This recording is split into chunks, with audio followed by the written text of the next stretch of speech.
नमस्कार, माउन्टेन संवादमा स्वागत छ। म सचिता। हामीसँग थुप्रै विषयवस्तु रहेका छन्। अहिले मुलुकको पछिल्लो घटनाक्रमलाई लिने हो भने बाढी पहिरो त हामीले विगतमा भोगेकै हौं, त्यसमा पनि बर्खामा सुरु भइसकेको छ यति बेला र मुसलधारे वर्षात पनि भइरहँदाखेरि जनताहरूमा विभिन्न खालका त्रासपूर्ण कुराहरू पनि हामीले सुनिरहेका छौं। सडकहरू अवरुद्धको कुराहरू छन्। सँगसँगै किसानले सिँचाइ गर्नको लागि पानी नपाएको र त्यति मात्रै हैन, मल नपाएको, अनुदान नपाएको, बेउ बिजन नभएको कुरा पनि यति बेला आइरहेका छन्। गठबन्धनको सरकार छ। गठबन्धन जुन उद्देश्यको साथ गठबन्धनको सरकार गठन गरियो, तर गठबन्धनको सरकार त नाम मात्रैको गठबन्धनको सरकार भयो भनेर निकै आलोचना पनि भइरहेको छ र मुलुकमा दिन प्रतिदिन राजनीतिक घटनाक्रम पनि बढिरहेका छन्।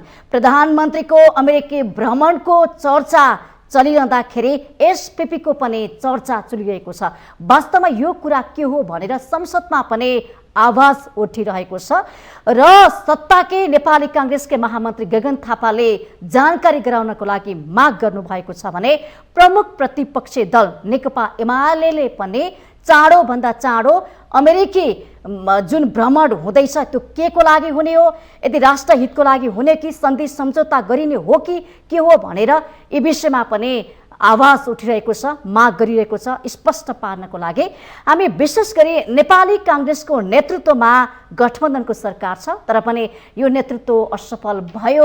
यो नेतृत्वले जनताको पक्षमा, जनताको हितको पक्षमा काम गर्न सकेन।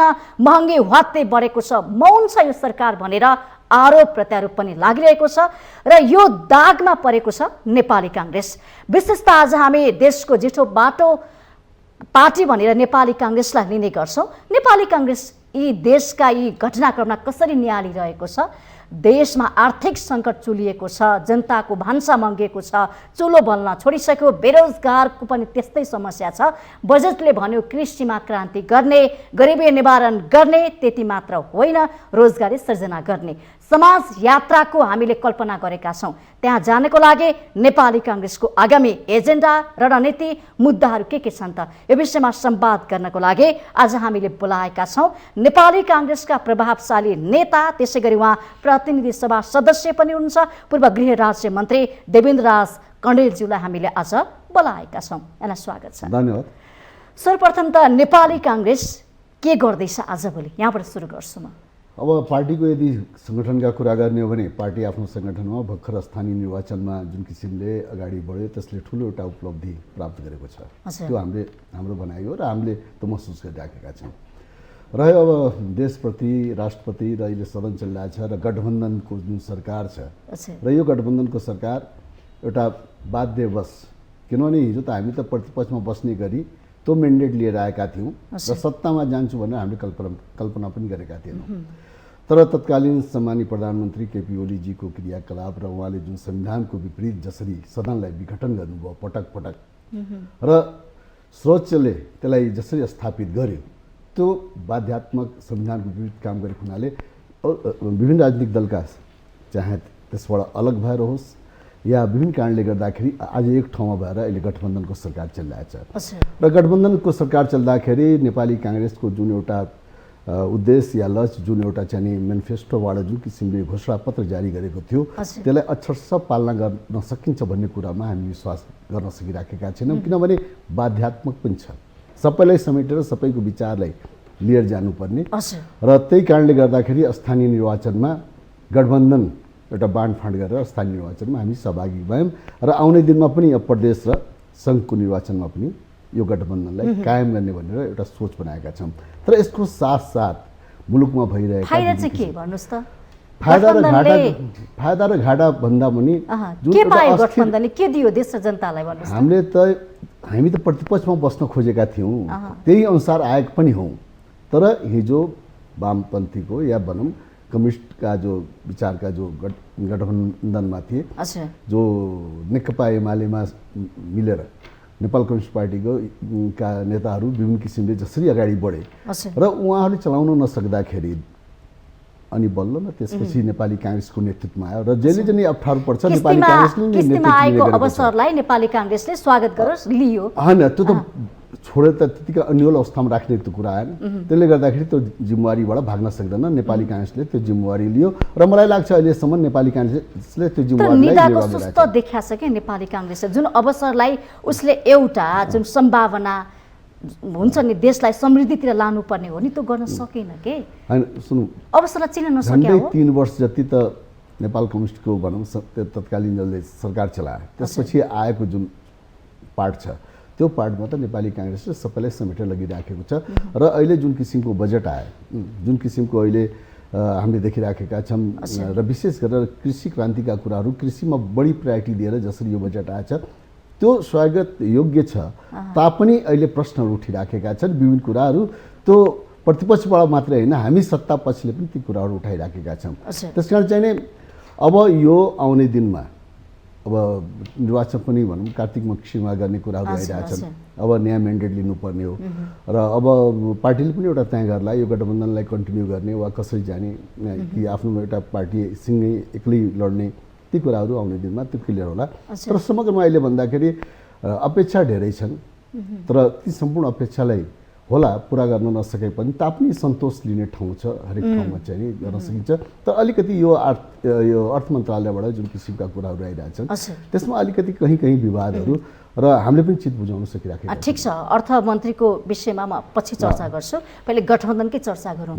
तपाईँहरू चाहनुहुन्छ गठबन्धन गरेर जाउँ भनेर, तर माओवादी चाहँदैन भन्ने कुरा पनि आएको छ।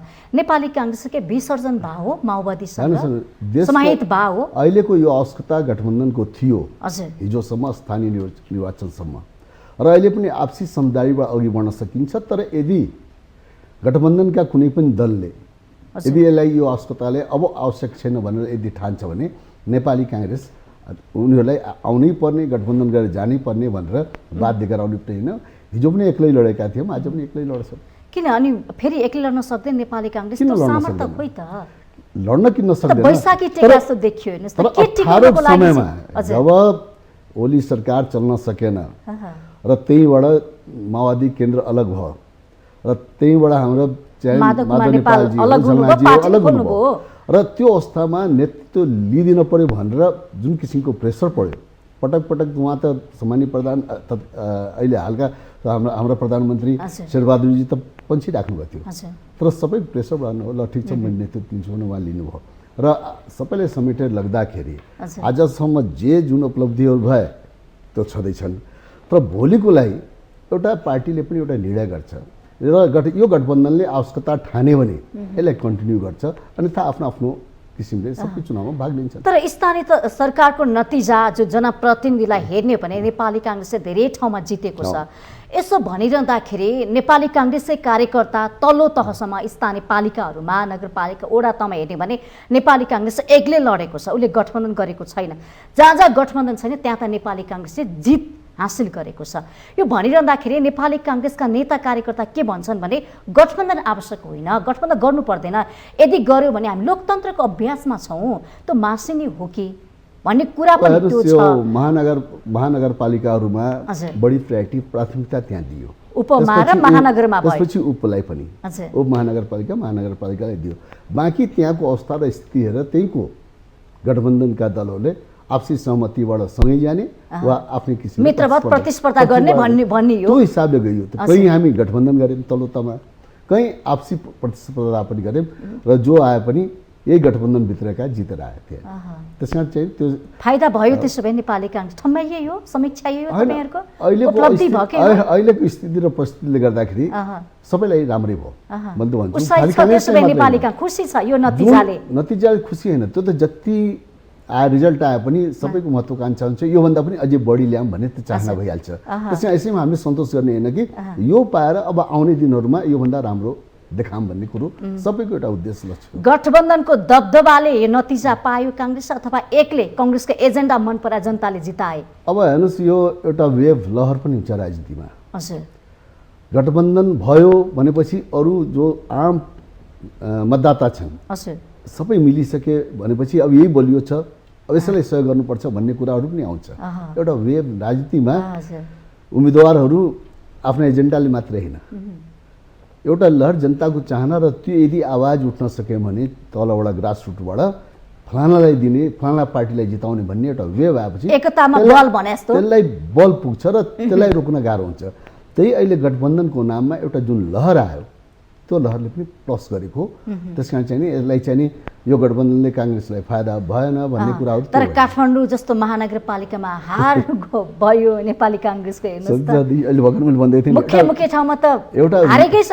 एउटा वेभ र लहर हो। हजुर यही पञ्चायती कालमा नानी मैया दाहाललाई जिताएको ठाउँ होइन, एउटा बम्पर भोटले उनी जितिदिए, एउटा लहर थियो। त्यस कारण चाहिँ नि जनताको त के भने अब हेरे विभिन्न राजनीतिक दलहरूको विशेष गरेर यो केन्द्रमा काठमाडौँमा यहाँ त हरेक जिल्लाबाट सब ठाउँबाट आएका सबैको सबै थरीका मान्छेको बसोबास छ र हरेक पार्टीको हिजो देखिसके र जुन किसिमले गठबन्धन छ भनेपछि अब यो महानगरपालिकामा चाहिँ नि अब जुन एउटा लट्ठी लिएर लौरो लिएर बालनजी अगाडि आए र उनको बारेमा पहिले पनि मिडियाले धेरै सपोर्ट र समर्थन गरेको मैले पनि महसुस गर्छु र त्यसमा ठुलो भूमिका मिडियाहरू पनि हुन्छ र विभिन्न कारणले गर्दाखेरि जनताको मतदाताको मन मस्तिष्कमा एकचोटि यो पनि हेरौँ न, त्यो एउटा लहर हो, वेभ हो र त्यो वेभ आएपछि तर पार्टीलाई पटक पटक अवसर दिँदा पार्टीले त काम गरेन। काठमाडौँको फोहोर उठ्न सकेका थिएन, दुर्गन्ध त्यस्तै, त्यो खानेपानीको समस्या आज पनि त्यही छ। हेर्नुहोस् त हामी स्वच्छ सफा हराभरा काठमाडौँ भन्छौँ, बोडी बिरुवा छैन काठमाडौँमा, अनि काम गर्ने मान्छे त खोज्छ नि जनताले। मतदाताले अवसर सबैलाई दिन्छ पालै पालो, त्यसै भित्र नगर्ने हो, एउटा चक्र हो। अब बालनलाई दिएका छन्, यही चक्रभित्र बालन पनि छन्, काङ्ग्रेस छ, कम्युनिस्ट छ, मधेसी दलहरू छन्, सबै दलहरू छन् र सबैलाई अवसर दिने हो र त्योभन्दा बाहिरबाट त ल्याउँदैन। र अहिलेको अवसर एउटा वेभ लहरी भ्यालीको एकचोटि यो पनि हेरौँ न र यही भोलिसम्म फेरि टिक्न सक्छ सक्दैन भन्ने कुराहरू गाह्रो छ र यदि टिकाउन सक्यो भने कन्टिन्युटी पाउला। तपाईहरुले सपोर्ट त गर्नु पर्यो, स्वतन्त्रबाट आएका ती जनप्रति पार्टीले सपोर्ट गर्नु पर्यो हैन। स्वतन्त्र भनेपछि त त्यो कुनै दलसँग भनौँ न या दलसँग आबद्ध नभएको हुनाले चाहिँ स्वाभाविक रूपमा हरेक दलले ल हाम्रो समर्थन छ, सहयोग छ, तपाईँ अघि बढ्नुहोस्। र अहिले यो काठमाडौँको जुन दुर्गन्ध या जुन किसिमको अहिले यो तपाईँ पनि बस्नुहुन्छ, देख्नु भएको छ, हरेक ठाउँको अहिले पनि अवस्था छ। हुन त अहिले चाहिँ केही समझदारी भाव उठ्न सुरु भएको छ, तपाईँ अब यसलाई क्लियर गर्न टाइम लाग्ला।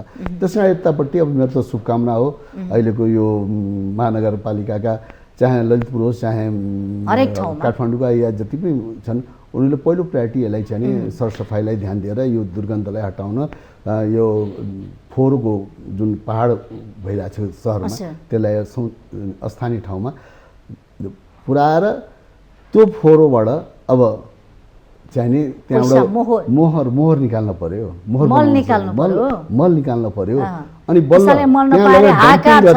डम्पिङ गरेर मात्रै ठुलो काम गरे भन्ने होइन कि त्यसबाट के रिटर्न लिन सक्नु पर्यो। त्यो सरकारले सहयोग गर्नु पर्यो नि त, मोहर निकाल्न सकिन्छ, होइन मल बनाउन सकिन्छ, फोहोरलाई त एउटा हामीले रूपान्तरण गर्न सक्छौँ भनेको खै त। त्यो प्रस्ताव, त्यो प्रपोजल, त्यो चाहिने एउटा चाहिने मास्टर प्लान सहित आयो भने मलाई लाग्दैन यो सरकार पछि पर्ला। पहिलो प्रायोरिटीमा त्यही पर्छ, सरकारले सहयोग गर्छ। हाम्रा सम्मानित प्रधानमन्त्रीले पनि शुभकामना दिइसक्नु भएको छ, हाम्रो सहयोग रहन्छ, हरेक दलले सहयोग गरिरहेछ। अब त उहाँहरूले त निष्पक्ष तरिकाले अघि बढे भइहाल्यो।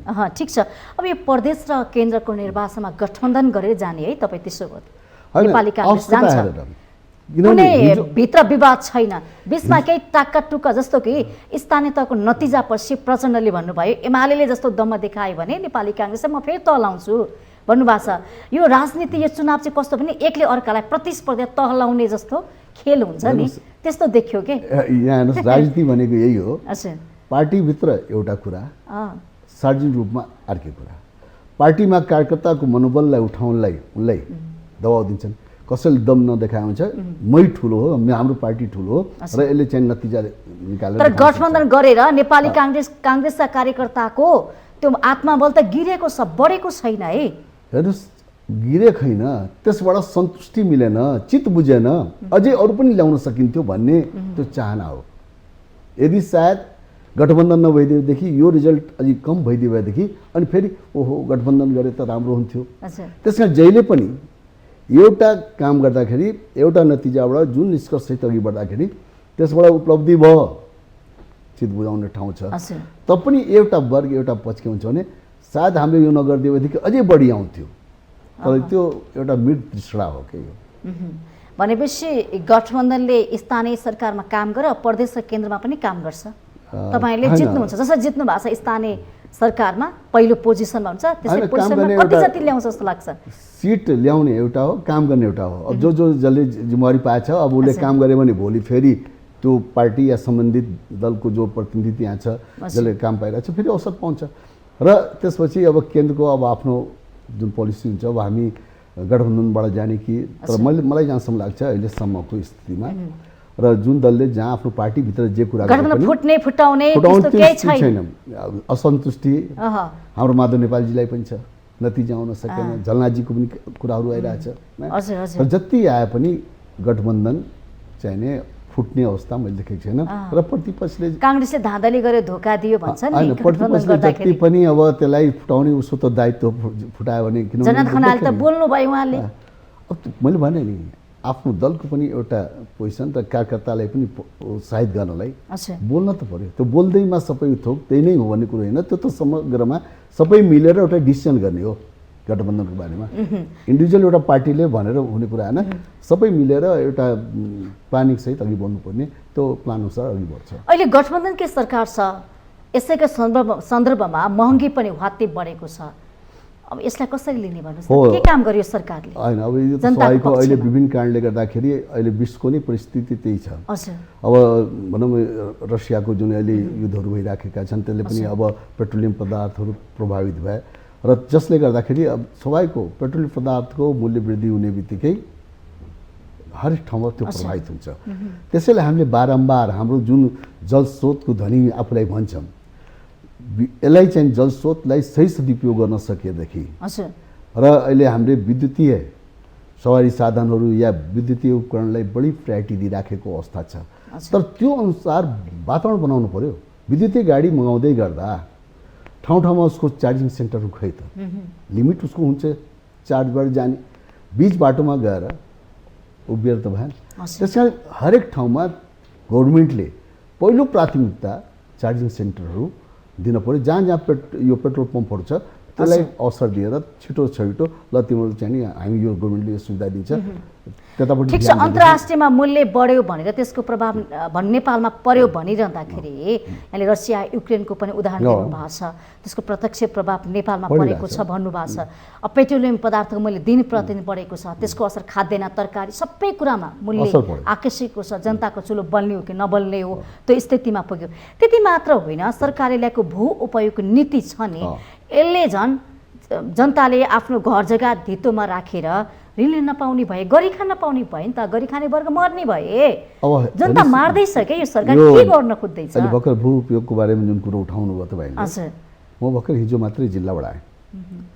विभिन्न कारणले गर्दाखेरि मालपोत कार्यालयमा आफ्नो जग्गा धितो राखेर आफ्नो व्यवसाय व्यापारहरू या उनका सन्तानहरू विदेशमा पढ्न जानलाई कहीँबाट लोन पाइन्न भने आफ्नो जग्गी धितो राखेर कुनै ब्याङ्कबाट लिउँ भनेर जाँदाखेरि आज सबै रोकिएको छ म स्वयं आज त्यो सम्बन्धमा हाम्रो सम्बन्धित मन्त्रीसँग कुरा गर्न चाहन्छु गर्न पनि म प्रयास गरिरहेको छु र मैले मालपोत कार्यालयका त्यहाँ मालपोत प्रमुखलाई पनि मैले कुरा गरेँ यो के हो भन्दाखेरि केही यस्ता दफाहरू कोड गरेर पठाइयो जसले गर्दाखेरि अब कृषि योग्य जग्गा र व्यवसायिक भवन निर्माणहरूलाई छुट्टै छुट्याउने गरी र किता काठहरूलाई एउटा लिमिट गरिदिएछ यो हिसाबले मात्रै काट्न सकिने र यसले तत्काल रोकिदिएको छ धितो राख्नलाई उसले बिक्री गरिरहेको छैन किता काट गर्ने होइन आफ्नो घर जग्गा धितो राख्ने हो त्यो पनि अब त्यो रोक्ने हो भने त कहिलेसम्म त्यो निर्णय होला कहिलेसम्म पर्खाइ होला उसको भिसा लिने टाइम भइसक्यो जाने टाइम भइसक्यो अनि गरिबी निवारण गर्ने भन्छ सरकार रोजगार सृजना गर्ने भन्छ सरकार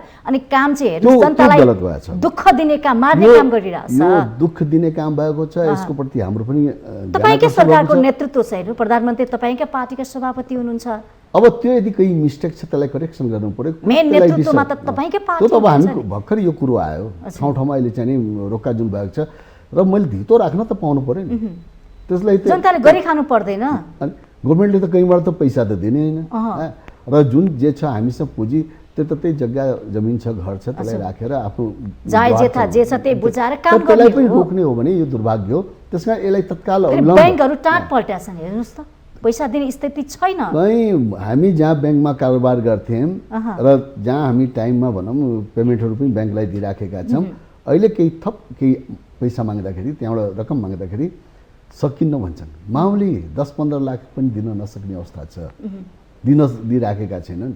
यसले त अर्थनीति तसनस बनाएको छ। यसलाई कसरी करेक्सन गर्ने, कसरी मिलाउने, त्यो त अब हामीले पनि दबाब दिइरहेछौँ। त्यस कारण सत्तामा छौँ, हामी बोल्नै नहुने भन्ने कुरा आएन। यदि कहीँ गलत छ, जनतालाई त्यसलाई प्रभावित गरिरहेछ, त्यस कारण चाहिँ जनताको पक्षमा हामी उभिन्छौँ, बोल्छौँ। त्यसमा म सत्ताको हो वा होइन भन्ने कुरो आउँदैन। त तपाईँले बोल्न त बोल्नुहुन्छ, रोक्न सक्नुहुन्छ। यस्तो नीतिले त जनतालाई गाह्रो बनायो, अप्ठ्यारो बनायो। हामीले आफ्नो सामान्य प्रधानमन्त्रीलाई नेतृत्व काङ्ग्रेसले लिइरहेछ। यसको त भोलिसम्म ठुलो दायित्व त काङ्ग्रेसले लिनुपर्छ कि नेतृत्व काङ्ग्रेसको असफल भयो भन्नु पर्यो? तपाईँहरू फेल हुनुभयो हो किन? त्यसो चाहिँ त्यो क्षमता छैन कि नेपाली काङ्ग्रेसमा देशको परिस्थिति ह्यान्डल गर्न सक्ने? छ भने त गरे देखाउनु पर्यो नि। क्षमता नभएकैन जहिले जहिले मुलुकमा पटक पटक अवसर पाउने अनि चुप्लाएर खाएर मौन बस्ने त भएन नि त। जब पनि सङ्कट कुनै आयो काङ्ग्रेस कुनै नेतृत्वमा निकास पायो। त्यसकारण चाहिँ नि कहाँ निकास पाए भन्नुहोस् त। हेर्नुहोस् त हरेक मुलुकमा एमसीसी पास पछिको गतिविधिलाई हेर्नुहोस् त, जनताले आलोचना गरेका छन्। होइन, एमसीसीमा जुन भ्रम थियो त्यो त क्लियर गर्यो नि। त्यसमा त यो सेना हुन्छ, यो गर्छ भन्ने कुरो त आएन। त्यो त क्लियर भयो। त्यस कारण चाहिँ नि एमसीसीले गर्दाखेरि ट्रान्समिसन लाइनका कुराहरू हामी कहाँ जुन अब यो विद्युतको लागि जुन पावर जेनेरेट गर्ने हो र आफ्ना खोलाहरूलाई सदुपयोग गर्ने हो, त्यसलाई त नेपाल मात्रै होइन, हामी त यसलाई एक्सपोर्ट गर्न खोजिरहेका छौँ। त्यसको माध्यमबाट यो मुलुक एउटा सबल र धनी राष्ट्र बनोस् भन्ने हाम्रो चाहना हो। र हामीले हाम्रा आवश्यकताहरूलाई जस्तो अघि यो कुरा नि यो कृषिका कुराहरू पनि उठिरहेको थियो, मैले सदनमा पनि बारम्बार उठाएँ। बारम्बार उखु खेतीको कुरा उठ्छ, उखु किसानको तराई बेल्टमा सबभन्दा बढी। कहिले पनि टाइममा पेमेन्ट पाएन गभर्मेन्टले। हामी यसको व्यवस्थापन गर्यो, तर अहिले पनि नलपरासीको सुगर मिलहरूमा अहिले पनि उनीहरू चाहिँ कृषकको करोडौँ लगानीहरू पैसाहरू भुक्तानी गर्न बाँकी नै छ। त्यति मात्रै होइन, पुसको ठन्डीमा काठमाडौँको रात आएर आन्दोलन गर्नुपर्छ किसानले, उखु किसानले। त्यही त आन्दोलन सीताजी। मैले चाहिँ नि केही दिन सदनमा के भन्यो भने एउटा नगदी बाली भनेको उखु। गाँजा खेती पहिले थियो, त्यो नगदी बालीमा थियो। अहिले त्यो गाँजा खेतीको पनि बहस चलिरहेको छ। केही देशहरूमा चाहिँ नि त्यसलाई अहिले खुला गरिराखेका छन्, नेपालमा पनि त्यो कुरा चलिरहेको छ। तर अहिले तत्काललाई भन्यो भने उखु खेती हो। उखु खेतीमा जब किसानहरू निरुत्साहित भए केरा खेतीमा लागे र केरा खेतीको मैले सदन बारम्बार भनिरहेको छु, हामी कहाँ जुन केरा उत्पादन भइरहेको छ, केरा हामीले उसलाई अनुदान दिन्नौँ। हाम्रो किसानलाई मलहरू महँगो छ, मल टाइममा पाइँदैन। तर किसानले कुनै तरिकाले उत्पादन गर्यो, मार्केटमा ल्याउँदाखेरि बजार पनि छैन। विदेशबाट आउने जुन केरा छ नि, बाहिरबाट छिमेकीबाट केरा हो, त्यहाँ त अनेक किसानलाई सुविधा अनुदान यति दिन्छन् कि उसले सस्तोमा ल्याएर नेपालमा बेच्छ। हाम्रा किसानले प्रतिस्पर्धा गर्न सक्दैन। त्यस कारण मैले यो मन्त्रालय सरकारलाई, सम्बन्धित मन्त्रालयले पनि भने केही होइन, 3 महिना मात्रै जब नेपालको किसानको केरा उत्पादन हुन्छ, तपाईँ 3 महिना ब्यान गरिदिनुहोस्, पैठारी 3 महिनालाई रोकिदिनुहोस्। 3 महिनामा नेपालका यो उखु केरा खेतीका किसानहरूले आफ्नो उचित मूल्य पाउँछन्, उनीहरूले बिक्री गर्छन्। हामी कहाँ स्टोर र त्यसलाई होल्ड गर्ने अवस्था छैन। त्यसमा 3 महिना मात्रै रोक्नुहोस् भन्दाखेरि यसो सुनिएको छैन। सायद त्यो यदि गरिदियो भने मेचीदेखि महाकालीका केरा खेतीका किसानको प्रब्लम सल्भ हुन्छ। त्यतापट्टि ध्यान पार्टीमा पनि बहस गर्नु पर्यो, छलफल चलाउनु पर्यो जनताको पक्षमा। अब केन्द्रीय कार्य समितिको बैठक पनि पार्टीका नेताहरूले भागभण्डा गर्ने भन्दा पनि जनताको अवस्थाको विषयमा छलफल गर्नु पर्यो। कोही गरेको नेपाली जनताको चाहना आवश्यकता, अहिले बजेटले जनताको जुन पृष्ठभूमि सम्बोधन गर्न सक्छ कि सक्दैन, होइन? त्यसमा पनि अहिले प्रधानमन्त्रीको अमेरिका भ्रमणले खुब चर्चा पाएको छ। यो भ्रमण रोकिनुपर्छ भनेर माग पनि गरिएको छ। एसपीपीको सम्झौताको कुरा पनि उठाएको छ। यसमा प्रश्न पार्दैन। तपाईँ नेपाली काङ्ग्रेसको जिम्मेवार नेता हुनुहुन्छ, सांसद हुनुहुन्छ। यही अब पार्टीहरूले पनि मिटिङ जसरी बोलाउनु पर्ने हो, कार्ड सम्पादन बनाइदिए। कार्ड सम्पादन बनाए, त्यसमा पनि पदाधिकारीहरू मात्रै बस्दिन्छन्। हामी केन्द्रीय सदस्य हो र केन्द्रीय सदस्य सबैलाई बोलाइदिएदेखि अनि बल्ल पार्टीमा यस्ता कुराहरू बहस हुन्थ्यो।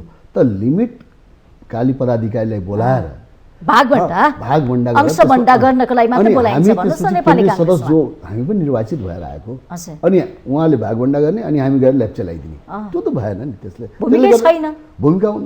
त्यस कारण मेरो के हो भने पार्टीको पनि केन्द्रीय कार्य समितिको फुल बैठकहरू हुनैपर्छ अनि बल्ल यी कुराहरू आउँछन्। अब हाम्रा सामान्य प्रधानमन्त्री अब अमेरिका जाने भ्रमणमा जाँदै हुनुहुन्छ। अब त्यहाँबाट के को लागि जाँदै हुनुहुन्छ त्यो मैले भने नि, हामीले पनि न्युजमा मिडियामा पढेर मात्रै भएन नि, त्यहाँबाट सुनेर त भएन नि। पार्टीमा छलफल हुनु पर्यो नि, हाम्रो एजेन्डा के, हामी कुन उद्देश्यले गइरहेछौँ र यसबाट नेपाललाई के के लाभ हुन्छ, के फाइदा हुन्छ। हामी त्यहाँ जाँदाखेरि कुनै यस्तो क्रियाकलाप नहोस् जसले गर्दाखेरि भोलि काङ्ग्रेसलाई अप्ठ्यारो पर्ने स्थिति नहोस्। खतरामा पर्न सक्ने जोखिम। त्यसमा ती कुराहरूलाई त हामीले त सचेत गराउने हो, त्यो अवसर त बनाउनु पर्यो नि, त्यो त सुन्ने वातावरण बनाएर सुन्न सक्नु पर्यो। एसपीपी सम्झौता गर्ने सक्ने आकलन थुप्रै गरिएको, त्यस्ता थुप्रै प्रकारका सन्धि सम्झौता हुन सक्छन् जसले नेपाललाई खतरामा राख्न सक्छ। होइन, हेर्नुहोस्, त्यो त अब प्रधानमन्त्रीजीको भ्रमणले नेपालको हित विपरीत कुनै किसिमको पनि क्रियाकलाप हुन्न भन्ने हामी आश्वस्त छौँ। शङ्का गर्नु, प्रश्न उठाउनु र विपक्षले म भयो यो गर्थेँ, यो जाँदैछ, यसले बिगाड्छ भन्ने जुन भावना छ त्यसबाट निस्किन पर्यो। र कुनै पनि सन्धि सम्झौता जुन राष्ट्रको हितमा छ त्यसमा राष्ट्रिय सहमति गरेर अघि बढ्नुपर्छ। त्यस कारण चाहिँ नि यो भ्रमणले राम्रो नतिजा दिन्छ, यसले उपलब्धि दिन्छ भन्ने हामी विश्वस्त छौँ। त्यस कारण चाहिँ नि हिजो एमसीसीका कुरालाई ल्याएर कुनै स्वार्थ, कुनै षड्यन्त्र त्यस्तो छैन। यो त एउटा भनौँ हरेक विगतमा नेताहरूले यस्ता गद्दारी पनि गरेका छन् है, भ्रमणको नाममा देशलाई भनौँ न एउटा अहितमा हुने काम गरेका छन् क्या विगतमा। यदि त्यस्ता कोही अहित गर्छ, देशको हित विपरीत काम गर्छ भने त्यसको त दण्ड त आम पब्लिकले चुनावको समयमा मतदान गर्दाखेरि त दिइहाल्छ नि। जनताले आवाजले मात्रै दण्डित गर्ने हो, कानुनले खै त गर्न सक्दैन। नेपालको कानुन विपरीत नै यदि कोही गर्छ भने त्यसमा विभेद गर्नु खुलेआम कानुनको उल्लङ्घन भएको छ। कानुनलाई त कसले टेरेको छ भन्नुहोस् त? त्यो ढिलो होला तर त्यो कठघरामा उभिनै पर्छ, उभिइन्छ। तर यसमा चाहिँ नि हामीले लापरवाही गर्नुहुन्न। यदि देशको हितको विपरीत कसैले काम गर्छ, अनैतिक काम गर्छ र आर्थिक प्रलोभनबाट यदि प्रभावित हुन्छ भने त्यस्तालाई दण्डित गर्नुपर्छ भन्ने कुनै दुई मत छैन। तपाईँ पूर्व गृह राज्य मन्त्री पनि हुनुहुन्छ, देशको सुरक्षा शान्ति सुरक्षालाई कसरी लिनुहुन्छ, के छ अवस्था? होइन, अब हेर्नुहोस्, जहिले पनि यो शान्ति सुरक्षाको कुरा गर्दाखेरि पहिलो प्रायोरिटी कहीँ यदि कुनै दुर्घटना भइरहेछ भने, कसैले कसैलाई माथि अट्याक गरिरहेछ भने जहिले पनि त्यो व्यक्ति जो अट्याक गरिरहेछ, जो अपराधी हो, त्यसले पहिलो अवसर पाउँछ। अपराध कहाँ, कुन बेला, कतिखेर, कुन रूपमा हुन्छ भन्ने कुराहरू त थाहा हुन्न। र प्रहरी या सुरक्षा निकायहरू हरेक ठाउँमा हुन्छन् त प्रत्येक पाइलामा हुँदैनन्। कुन ठाउँमा कुन रूपमा उसले त एउटा लक्ष्य उद्देश्य लिएर त्यो अपराधीले अपराध गर्छ र अपराध घटेर या उसले अट्याम्प गरेपछि यदि अवसर पायो भने दोस्रो अवसर बल्ल अर्को पक्षले पाउँछ। त्यसकारण त्यसलाई नियन्त्रणमा लिने, त्यसलाई रोक्ने र यो पहिलेको सरकार होस् या अहिलेको होस्, हरेक सरकारले शान्ति सुरक्षा कायम गर्छु भन्ने हिसाबमा अघि बढेकै हुन्छ र सुरक्षा निकायहरू त्यही किसिमले परिचालित भएका छन्। र अपराध यदि भइहाल्यो, किन मैले भने नि पहिलो प्रायोरिटी त अपराधीले पाउँछ। पहिले उसले अट्याक गर्छ, अट्याक गरेपछि मेरो माथि आक्रमण भयो भनेर, अनि मैले यदि बाँच्ने अवसर पाएँ, किनभने हिजो मेरो माथि पनि अट्याक हुँदाखेरि पहिलो त अट्याक त उताबाट भयो नि, तत्कालीन त्यो विद्रोही पछबाट अट्याक हुँदाखेरि त्यसपछि जब उसको गोलीबाट म घाइते भए पनि बाँच्न सफल पाएपछि दोस्रो अट्याम्प त बल्ल मैले आफूलाई जोगाएर अनि अट्याम्प गरेँ। त्यसमा पहिलो अवसर त अपराधीले पाउँछ, अवसर पहिले उसैलाई हुन्छ। यदि ऊ चुक्यो भने अनि बल्ल सेकेन्डमा पाउँछ। त्यस्तै राज्यले पनि त्यस्ता घटना घटिहाल्यो भने फेरि पछिल्लो समय अपराधका प्रकृति परम्परा फेरिएका छन्, थाहा पाउनको लागि कि हेर्नुहोस् त, जहिले पनि अपराधीले आफ्ना विभिन्न किसिमका या चोरीका माध्यमहरू अनेक अहिले फरक ढङ्गले गइरहेछन्। तपाईँ अहिले यो ब्याङ्किङ कसुरका कुरा हेर्नु भने त्यो हाम्रो पहुँचभन्दा बाहिर छ, सोचभन्दा बाहिर छ। हामीले आफ्ना पैसाहरू ब्याङ्कमा बुझाउँछौँ, सुरक्षित छ भन्छौँ, हामी एटिएम खल्तीमा राखेका छौँ, जान्छौँ एटिएमबाट पैसा झिक्छौँ, छैन ब्यालेन्स।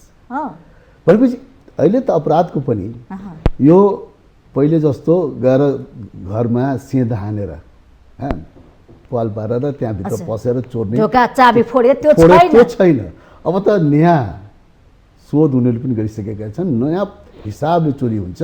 त्यसले गर्दाखेरि हाम्रो पहुँच र त्यो हुँदाखेरि बल्ल प्रहरी या सुरक्षा निकायले त्यो जुन अवस्था छ त्यसलाई हेरेर फेरि उसले आफ्नो सङ्गठनलाई त्यही किसिमले ट्रेन्ड गरेर अघि लग्छ र अपराध घट्यो। तर सबभन्दा ठुलो के हो भने सुरक्षा निकायको त्यो अपराधीलाई समयभित्र नै समात्न सक्न पर्यो। तत्काल घटना घट्यो, अपराधी उम्किन भएन, त्यसलाई आफ्नो कठघरामा आफ्नो ग्रिपमा ल्याउन सक्यो अनि बल्ल त्यसको दस्तालाई हामी प्रशंसा गर्न सक्छौँ। त्यो छ नेपालमा। तत्काल घटना घट्यो यस्तो घटना घट्यो सुरक्षाले यो गर्न सकेन भनेर त्यो त भने पहिले त अपराधीले त असर पाउँछ, उसले पहिलो असर पाउँछ, त्यसैलाई लिएर जज गर्न भएन। ठिक छ, त्यसपछि प्रहरीले सुरक्षा निकायले अनुसन्धान गर्छ, उसको अनुसन्धान फितलो भयो, विभेद भयो, उसले चाहिँ नि अपराधीले उम्काउन खोज्यो या त्यस किसिमका केही प्रमाणहरू फेले अनि बल्ल प्रश्न उठाउन सकिन्छ यो सुरक्षा दिन सकेन भनेर। त्यसकारण जहिले पनि हामीले प्रहरी सुरक्षा निकायहरूमाथि नेगेटिभ सोच्छन्, ऊ पनि मानव उसले पनि त प्रयास गर्छ। त्यसकारण चाहिँ जुन प्रविधिमा विकास गर्नुपर्ने हुन्थ्यो त्यो तालिमहरूको कुरा छ नि त, त्यसमा चाहिँ अलि अपुग भाव हो। त्यसैले हाम्रा सुरक्षा निकायहरू आफ्नो मुलुकमा भएको आफ्नो जे छ स्रोत साधन त्यसबाट ट्रेन्ड हुने त्यति मात्रै भएन, छिमेकीहरूसँग पनि समन्वय हुन्छ, उनका सुरक्षा निकायहरू पनि हामी कहाँ हुन्छन्, हाम्रा पनि अन्य देशमा जान्छन् र त्यो अभ्यासबाट त्यो अनुभवबाट बल्ल आफ्नो मुलुकको सुरक्षा गर्न सक्छ। त्यसकारण यो एउटा सुरक्षा निकायहरू एकअर्काका देशमा जाने आउने त्यो आफ्नो यो परम्परा हो, त्यसलाई अन्यथा लिनुहुन्न। यो विषयमा पनि चर्चा भएको छ, अमेरिकी सेना आएर नेपाली सेनालाई चाहिँ तालिम दिने भन्ने कुरा, यो के उपयुक्त ठिक हो, आवश्यक हो? सुन्नुहोस् न, अब अमेरिकी सेना जुन एसपिपीको कुरा गरिराख्नु भएको छ, अब भिडमा के लाग्छ भने कुनै कुरो जे छ त्यो प्रष्ट रूपमा आउनुपर्छ राज्यबाट, त्यसलाई ढाकछोप गर्न मैले आवश्यकता ठान्दैन। यदि यहाँको हावापानी यहाँको यो मुलुकको आवश्यकता हो भने त्यो आवश्यकता के कारणले के हो त्यसलाई पनि पुष्टि गर्दै ल्याउँदाखेरि कुनै अन्यथा हुन्न। र यदि प्रक्रिया अन्तर्गत हाम्रा सेना विदेशी सेनाहरू पनि एकअर्काको मुलुकमा संयुक्त रूपमा सैन्य अभ्यास गर्छन्, त्यसलाई अन्यथा लिनुहुन्न। तर जुन एसपिपीको जुन कुरो आइरहेछ जसरी आयो, अब हिजो मात्रै अमेरिकन एम्बेसी नेपालमा स्थित अमेरिकन एम्बेसीबाट त्यहाँबाट एउटा विज्ञप्ति आयो कि यो चाहिँ नि मिकलरजीले चाहिँ नि त्यहाँको उपप्रमुखले चाहिँ नि एउटा आफ्नो प्रेस विज्ञप्तिबाट 2015-17 नेपालले चाहिँ नि निवेदन दियो कि हामी एसपिपी अन्तर्गत आउन चाहन्छौँ भनेर, र त्यो निवेदनलाई 2019 त्यो अनुरोधलाई स्वीकार गर्यो र अहिले चाहिँ नि एसपिपी अन्तर्गत अब हामी चाहिँ नि अघि ओलीको सरकार हुँदाखेरि स्वीकार गर्यो भनौँ न। स्वीकार त्यो बेला त राजेन्द्र छेत्री हुनुहुन्थ्यो प्रधान सेनापति, उहाँको पिरियडमा यो भएको रहेछ। हिजो नै शाही सेनाको त्यहाँबाट एउटा प्रेस विज्ञप्ति जारी गरियो, यो चाहिँ नि जुन आइरहेछ यो मिथ्या, यस्ता कुनै पनि हामीले चाहिँ नि त्यो सन्धि सम्झौता गरेका छैनौँ र हामी असंलग्न प्राथमिक माग हो, अनुरोध हो भन्ने कुरा गर्यो। सेनाबाट हिजो कुनै डेटमा पहिले अमेरिकन एम्बेसीबाट आयो, त्यसपछि सेनाबाट त्यसलाई खण्डन गरियो र सम्मानित प्रधानमन्त्रीजीले पनि हामी त्यस्ता कुनै पनि सन्धि सम्झौता गरेका छैनौँ या गर्दैनौँ भनेर प्रधानमन्त्रीजीबाट पनि त्यो कुरो क्लियर भइसकेछ। र अब यो आधिकारिक यदि हो भने, यदि हिजो राजेन्द्र छेत्रीको टाइममा यदि त्यो सम्झौता भएकै हो भने त्यो बेलाको सरकार र जहिले पनि नेपाली सेनाले आफ्नो रक्षा मन्त्रालय अन्तर्गत बसेर त्यहाँको निर्देशन नपाइकन यी कुराहरू जुन एउटा सम्झौता कुराहरू छ सम्बन्धित मन्त्रालयले त्यसलाई फाइल अगाडि बढाएर अनि बल्ल उसले निर्देशन दिन्छ या सन्धि सम्झौतामा अघि बढाउँछ र कुनै पनि भनौँ जिम्मेवार व्यक्ति आफ्नो सम्बन्धित मन्त्रालयसँग समन्वय नगरिकन अघि बढ्न सक्छ। तर एमसिसी पछि अमेरिकी उच्च अधिकारीहरूको नेपालमा बाक्लै भ्रमण भयो कि हेर्नुहोस् यो के हो भने हामी कसरी आइरहेका छन्, के लिन आइरहेका छन्, के गर्दैछन्, जनता त थाहा पाउनु पर्यो नि। अनि फेरि प्रधानमन्त्री किन अमेरिका जाँदैछन्? नेपाल यस्तो जुन भूपरिवेष्टित जुन एउटा यो राष्ट्र र हामी जुन ठाउँमा छौँ दुईटैको छिमेकी ठुलो एउटा मुलुक र जहिले पनि एउटा सम्बन्ध बनाउन र नेपालले कसैले आफ्नो प्रयोग गर्न नसकोस् उनी पनि सचेत छन् र हाम्रो पनि आफ्नो नीति के हो भने यहाँबाट कसैले पनि कुनै देशको विपरीत कुनै पनि अहित काम नगरोस् भनेर नेपाल सरकार पनि सचेत छ। र अमेरिकनहरू पनि के छ भने उनीको त लिमिट छैन, विश्वभरि आफ्नो सैन्य शक्तिलाई प्रभावित पार्नलाई प्रयास गरेकै छन्। उनीहरूले आफ्नो सैन्य शक्तिलाई प्रयोग गरिराखेका छन् र जुन ठाउँ पनि उनीहरूले आफू कसरी यो एसियामा यो दक्षिण एसियामा प्रभाव जमाउन चाहन्छ त्यसलाई कुन ठाउँलाई आफ्नो एउटा क्याम्प खडा गर्ने कुन ठाउँले नेपाललाई पनि त्यही रणनीतिका साथ नेपाल होला अरू पनि देश होला मैले भने नेपालै भने आफ्नै देशकै चर्चा गरौँ न। तर नेपालको भन्दाखेरि विदेशी राष्ट्रहरूको शक्ति राष्ट्रको हस्तक्षेप त हामीले देखिरहेका छौँ, खेपिरहेका यस छौँ। किसिमको हस्तक्षेप यहाँ यसलाई केन्द्र बनाएर कहीँ आफ्नो मुभमेन्ट बढाउनलाई त्यो उद्देश्यसहित यदि आउँछ भने सरकार सचेत हुनु पर्यो। त्यस्ता क्रियाकलापहरू यो भूमिबाट, नेपालको भूमिबाट हुन दिनुहुन्न र त्यसमा हामी पनि सत्तापक्षको जो छौँ यदि यस किसिमको क्रियाकलाप भयो भने हामी पनि चुप लाग्दैनौँ। पार्टीभन्दा पनि ठुलो पहिले मेरो राष्ट्र हो। राष्ट्रको गरिमामाथि कुनै किसिमको आँच आउँछ भने त्यसमा कुनै पनि नेपाली यो मेरो पार्टी हो, मैले पार्टीको निर्देशन मान्नुपर्छ भनेर यो कुरोमा सहमत हुनु राष्ट्र राष्ट्रियता सार्वभौम सत्ता हैन यो हो, कुरा त यसलाई बुझ्नु छोड्न पर्यो। सक्दैन। तर नेताले काँधमा शिरमा राखेर यो कुरा बोकेर हिँडेको हामीले देखाएको छ। हैन, हैन। नेपालको हरेक नेता, मैले यो पार्टी त्यो पार्टी भनेन, मेरो देश हो पहिलो कुरा, मैले देश बचाउनु पर्छ, यो छ नि भूमिको भूमि हामीले फिर्ता गर्नुपर्छ, भारतले हाम्रो सीमा मिचेको छ त्यो फिर्ता गर्न सकेका छैनौँ। सञ्जयजी, छिमेकी मैले- देशले हामीलाई नाकाबन्दी गर्छ, त्यति मात्रै होइन हरेक चरम कुराहरू सामानहरू कहिलेकाहीँ त अभावै पारिदिन्छ, अब हेर्नुहोस् यो पटक पटक धोका दिएको छ। म तपाईँलाई तर भनौँ, पनि हामी किन कुनै पनि राजनीतिक व्यक्तित्व या हाम्रा नेता हुन त मैले यहाँ तपाईँको यो टिभी तपाईँ पनि नवलपरासीको नेता हुनुहुन्छ, यो काङ्ग्रेसका नेता टिभीको हुनुहुन्छ, मार्फत सांसद मैले हुनुहुन्छ। यो टिभीको मार्फत यदि भन्दै गर्दाखेरि कहिलेकाहीँ मैले आफै सोच्छु मेरो त पनि के भने राजनीति अहिले कम होइन, धेरै लामो समयदेखि म एकदम, गर्दै एकदम, आइरहेको छु हजुर। र मेरो एउटा पारिवारिक पृष्ठभूमि पनि 15 सालमा त्यति मात्र होइन, तपाईँ जनताका आवाज बोल्ने ठाउँमा पुग्नु भएको छ, त्यहाँ हुनुहुन्छ। 15 सालदेखि त्योभन्दा अगाडि 4 सालमा मेरो ग्रान्ड मदर उहाँ पनि बिपी बाबुसँग काम गरेको, हजुर मेरो बुवा 15 सालको एमपी पृथ्वीराज कण्डेल सांसद भएको हजुर। र त्यही परिवारबाट म अहिले कन्टिन्यू त्यहीँबाट आइरहेको छु, त्यहाँबाट जनप्रतिनिधि भएर। र हामी त्यो लामो समय यो राजनीति गर्दै गर्दा नेपाली काङ्ग्रेसबाट कहीँ विचलित नभइकन नेपाली काङ्ग्रेसमा बसेँ। र मलाई के लाग्छ भने मैले सदनमा मैले एकचोटि त्यहाँ जब यो नयाँ नक्सा जारी भयो लिम्पियाधुराको कालापानीको क्षेत्रको, मैले त्यो बेला मैले केपी ओलीजी त्यहीँ हुनुहुन्थ्यो, मतलब मलाई लाग्छ त्यो दिन चाहिँ अब त्यो पास गर्ने कुरो थियो र म बाहिर गएको थिएँ, आएँ, मैले प्रधानमन्त्रीजीसँग हाम्रो पार्टी सभापतिसँग मैले त्यो बेला समय मागेँ कि मलाई समय दिनु पऱ्यो, बोल्छु यो विषयमा। अनि अन्तिम घडी मैले बोल्न पाएको थिएँ, सबै थिएँ। मैले बधाई दिएँ, नयाँ नक्सा जारी भयो, मैले चाहिँ केपी ओलीजीलाई बधाई दिएँ त्यहीँबाट रोस्टमबाट। र मैले भने यो अति उत्तम भयो, जसरी सगरमाथामा को दावीलाई बिपी बाबुले एउटा क्लियर गर्नुभयो, सगरमाथामा नेपालीले पाइला टेक्न पायो र हामी गर्छौँ बिपी बाबुको त्यो निर्णयलाई। र तपाईँ पनि एउटा ऐतिहासिक काम गर्दै हुन्छ केपी ओलीजी, तपाईँले यो नयाँ नक्सा जारी गर्नुभयो, भोलि त्यहाँ नेपाली सेनाले मार्च पास गर्न सक्नु पर्यो, नेपाली जनताले त्यो भूभागमा पाइला टेक्न पाउनु पर्यो, बस्न पाउनु आफ्नो पर्यो। भूमिको। यदि यसलाई तपाईँ आफ्नो पार्टीभित्रको अन्तर्द्वन्द्वलाई डाइभर्ट गर्न खोजिराख्नु भएछ भने या अरूको ध्यान अन्यत्र खिच्दै हुनुहुन्छ भने र आफ्नो स्वार्थको लागि यदि गरिराख्नु भएछ भने तपाईँको नाम कालो अक्षरले लेखिनेछ, इतिहासले माफ गर्दैन। तर नक्सा जारी गर्दै हुनुहुन्छ, कूटनीतिक पहलबाट यसलाई ल्याउनु पर्ने, छलफल गरेर एउटा बसेर एउटा निर्णयमा जानुपर्ने। तर 81 यो आयो, हामी स्वागत गर्छौँ, तपाईँलाई धन्यवाद दिन्छौँ।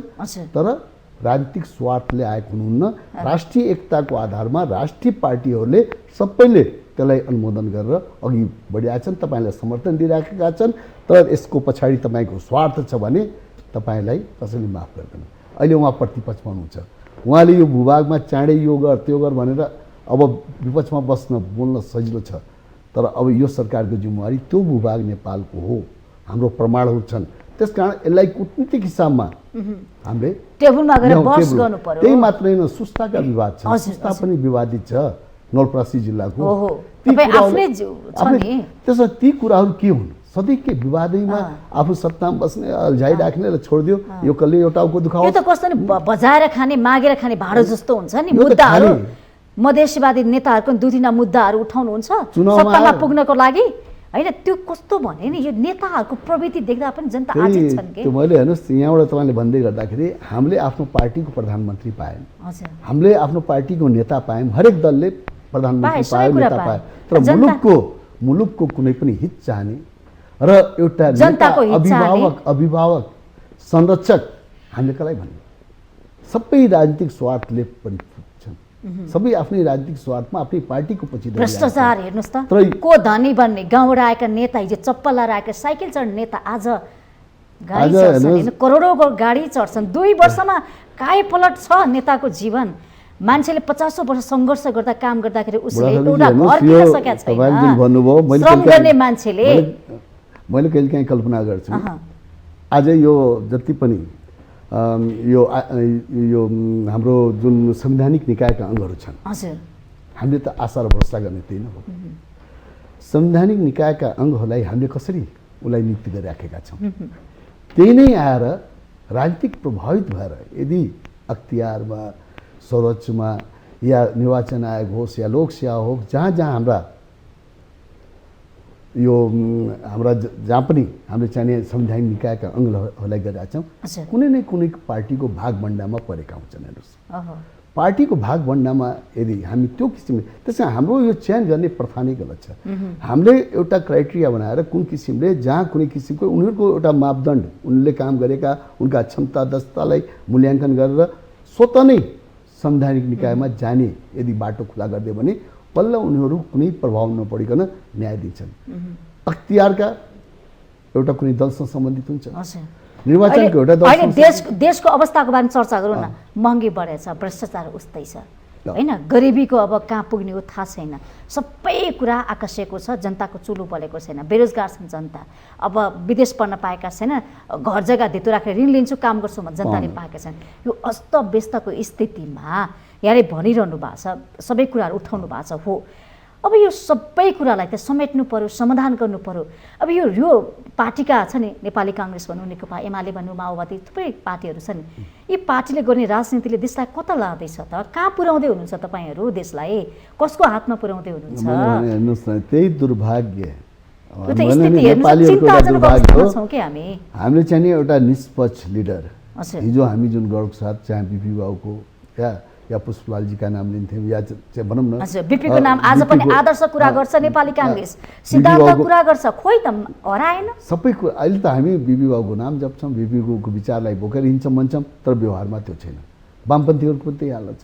उनीहरू अहिले जति पनि वामपन्थीहरू छन् आफ्नो मूल्य मान्यता खोइ नेपाली काङ्ग्रेसको हरायो, कसैको छैन, सबै आफ्नो खालि दावपेच कसरी हामी अरूको छैन, हामी त्यस्तै हुनुपर्छ भन्ने हो नेपाली काङ्ग्रेसको मान्यता। यसमा परिवर्तन अब हामीले के भने सबैले अपेक्षा गरेका छन्, नयाँ जेनेरेसनहरू पनि आइराखेका छन्, पढे लेखेका अहिले आइराखेका छन्, चाहे पार्टीमा होस् चाहे सरकारमा होस् या जनप्रतिनिधिमा, हरेक क्षेत्रमा।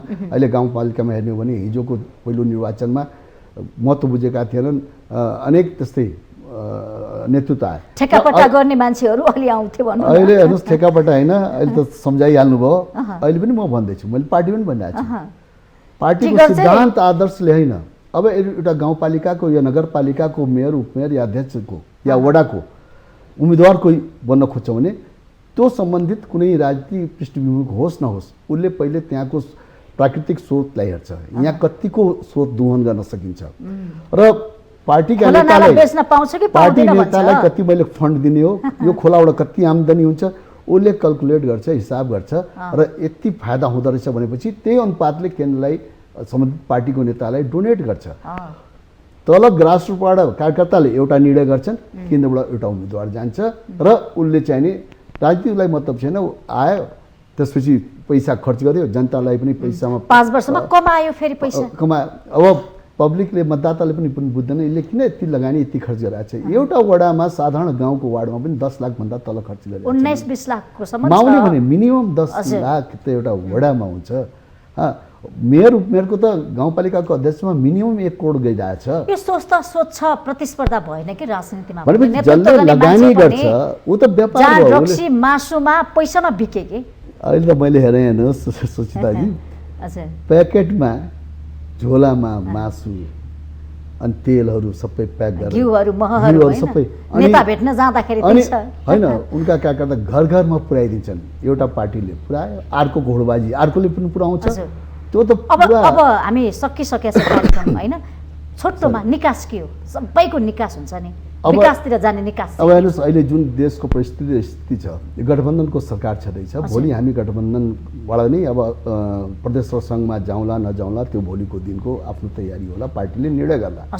तर यो मुलुकमा जसरी प्रश्नहरू उठिरहेका छन्, जसरी एसपिपीको कुराहरू आए, हिजो एमसिसीको कुराहरू आएका थिए, अहिले हाम्रा जलस्रोतका जुन धनी भनिरहेका छौँ, हामीले अहिले यहाँको उत्पादन, बत्ती, बिजुलीलाई, पावरलाई विदेशमा पठाएर हामीले कमाउनु पर्ने, यो मुलुकलाई समृद्ध बनाउनु पर्ने त्यस्ता वस्तुहरू जो एउटा ट्रान्जिट रूपमा नेपाललाई प्रयोग गरिएका छन्, डलर दिएर हामी पैठारी गराउँछौँ र चोरी निकासी हुन्छ, कुनै आम्दानी हुन्न।